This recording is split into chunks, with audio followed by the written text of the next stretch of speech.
Hi guys. So a question I get often is when I talk about the nervous system being a core part of our mental health, people quite often are confused. So what I want to explain today is that the nervous system is our response in our body to feeling threatened, usually. So when our nervous system is activated by our brain processing structures, we can be sent into a state of fight, flight, or freeze. And I'm sure you've heard about these different states in other information. Maybe you've even learned about this in like human biology, or if you've done any studies in psychology or mental health work, then you might know about this. So fight, flight, or freeze are the three different responses we have to feeling threat. And these are activated by our nervous system, which is activated, like I say, by our brain structures. In people who have some issues with anxiety or trauma, or quite often really any mental health issue, there tends to be an issue with some of that processing in the brain, sending messages of threat to our nervous system, which deregulates us. I have a lot of videos on how we can activate our calming systems in our body rather than fight, flight, freeze, which is activated by cortisol and adrenaline. And these are our stress hormones that, again, are set off by our brain perceiving certain things as a threat. Now, some things are actually a threat, like, for example, if a bear is chasing you, and I've talked about this in my other videos on anxiety versus fear.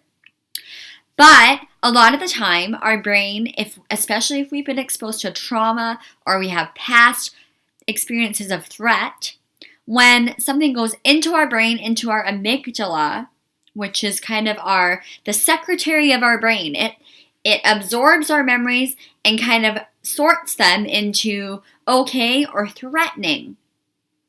So when our amygdala is sorting things, if there's a past experience where we've been threatened by a certain stimuli or something that reminds us of a past trauma, then often our brain sends this message of threat to our nervous system, and that deregulates us.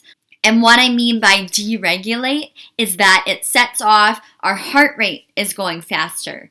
It can send us into a panic state, which is quite often people who report panic attacks are experiencing a nervous system response to threat or perceived threat in their lives. So when I talk about how does our nervous system affect our mental health, it affects our mental health greatly, because if we are constantly elevated and up here, our brain and our cortex in our brain, our rational centers are not functioning properly because they're being hijacked by our base brain, by the structures that protect us from threat.